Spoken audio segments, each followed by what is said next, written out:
You keep saying God doesn't exist, but so far you haven't presented nothing at all for your claim. All you did was you made a claim, and then you kept saying, show me the evidence. When I asked you what kind of evidence will convince you, you have no clue.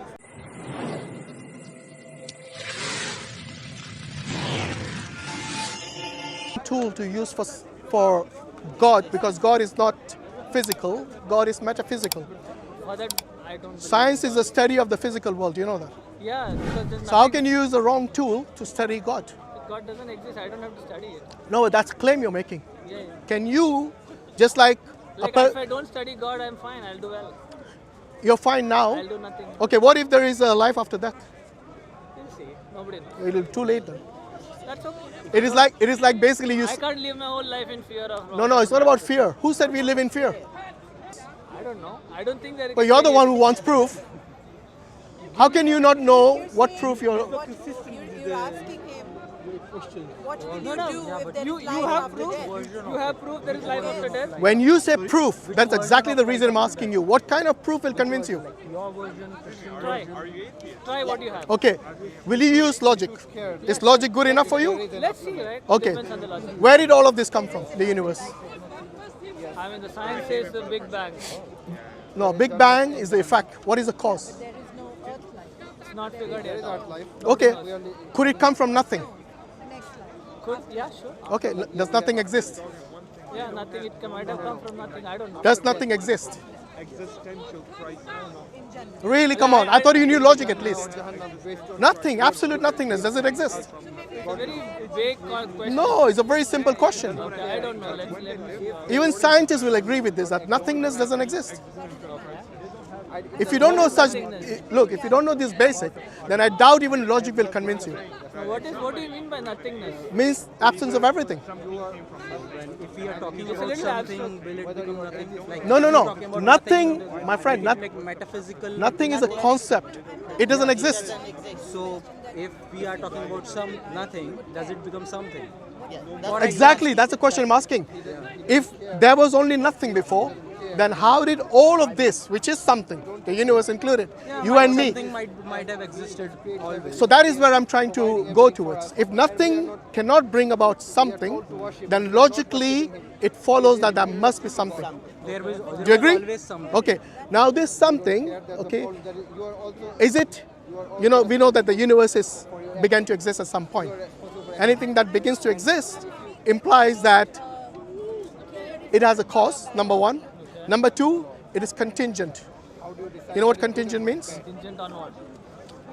It must be contingent on something other than itself. Okay. Okay, do you agree? So contingent just means, Again? Okay, I thought I was contingent just means basically it's dependent on something. Okay. Okay? Because many people are not familiar with this term, so just making it clear. If the universe is contingent upon something, then the question would be, is that something contingent upon something else? So you're saying that something is God? We're coming to that. Don't jump the gun yet. Okay?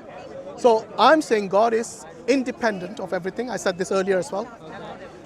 Anything that is contingent, anything that depends on something else, then it cannot be God.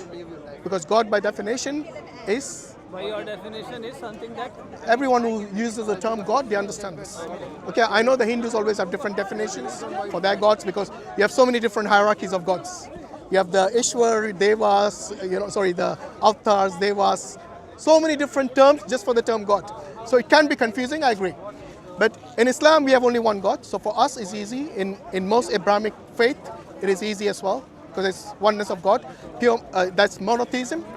Whereas in polytheism, it can be a bit tricky. But polytheism doesn't make sense because, anyway. You explain me the concept of God, like the universe.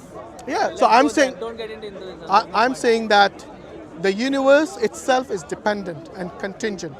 Therefore, it must have come from something And that else. something is God. Before we go to that, then the question the atheist will ask that, is that something also contingent? You see what I mean? This question will go on. But then there is another problem that the atheist will face. It is called the problem of infinite regress. So for example, if you had an infinite chain of people, all right, you needed to go through in order to perform a certain action, then logically it follows you will never perform that action because that chain of command will be infinite. Yeah? Similarly, you must stop somewhere where there is the first cause. You cannot have an infinite chain of causes. Causation has to stop somewhere. And we say that first cause is God. And not only the first cause, but that first cause should have certain attributes. For example, intelligence, a will, have obviously the power to create, the ability to create. And all of this, if you look in Islam, we call them the attributes of God. And it fits perfectly in that sense because logically it follows that all of this cannot just come. Because when you see design, do you automatically assume it has a designer? See, I think the thing is, say the challenge here is, right, that first of all, Big Bang itself happened so many years ago. What happened before that or what caused that is something that is very difficult for science to prove. So Impossible, not difficult. Yeah, literally impossible. Because for them, time and space started then. Yeah, time and space started there. The thing is, because science cannot prove, we can always postulate it's God or whatever that is, right?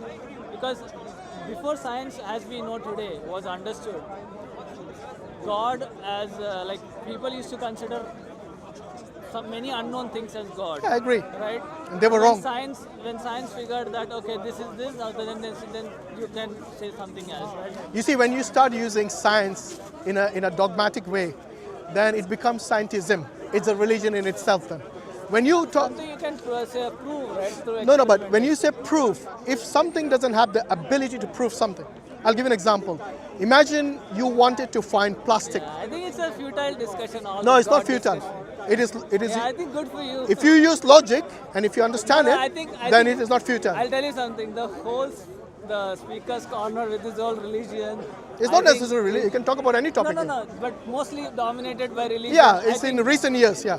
many are wasting their time on this, on God and stuff like that. I think there are better things to do. So you think? Good luck. So no, wait. Before you go, let me ask you something. Yeah. You know when you said it is a waste of time. Yeah. Yeah. You heard of Pascal's wager? I don't want to continue the discussion on God so much. Yeah, you can delete the old ones. Yeah. So what I'm saying is this: if it is a waste of time, then here's the thing. You know, you said you don't care about what happens to you after death. Yeah, you don't care. But the point is this: if you were an intelligent person, so if God didn't exist and you're not committed to God, and there is no afterlife, then neither you lose nor I lose. Okay, there's no problem for either one of us. Yeah, but if there is a God and there is an afterlife, then who's taking the bigger risk? It's hypothetical. I don't want to engage in it. Of course, it's called logical deduction. It's hypothetical. Afterlife. No. When you say hypothetical, Because you are also saying if it exists. yeah, exactly. But who's taking the bigger risk in this hypothesis? In this hypothetical question, Yeah. I am taking the bigger risk. Okay. What if this hypothetical becomes real? Then what are you going to do? Again, if, right, there's no certainty. I know. If it becomes real. If means, look, probability implies that either could happen. Probability is like extremely small. On what basis? On what basis is more? You tell me. No, but you're saying you already conclude. evidence. You made a conclusion. There's no evidence. I've Once again, you keep saying evidence. What kind of evidence will convince you that God exists? No, not God, afterlife. You're talking about afterlife. Yeah, but afterlife is dependent on God again. I No, think honestly, you keep saying evidence. this is a waste of time. No, Please was engage. it Jitu? What was the name? Yeah, Jitu, look, you keep saying God doesn't exist. But so far, you haven't presented nothing at all for your claim. All you did was you made a claim and then you kept saying, show me the evidence. When I asked you what kind of evidence will convince you, you have no clue. It is like, you know, if you have lost your keys and then you go around saying, have you seen my keys? Have you seen my keys? When they ask you what kind of keys they are, you say, I don't know. Will you ever find your keys? I No? think good luck. Okay, anyway, I hope you understand the basic logic I tried to employ here. Okay, anyway, may Allah give me hidayah. Jazakumullah khairan. Assalamu alaikum wa rahmatullahi wa barakatuh.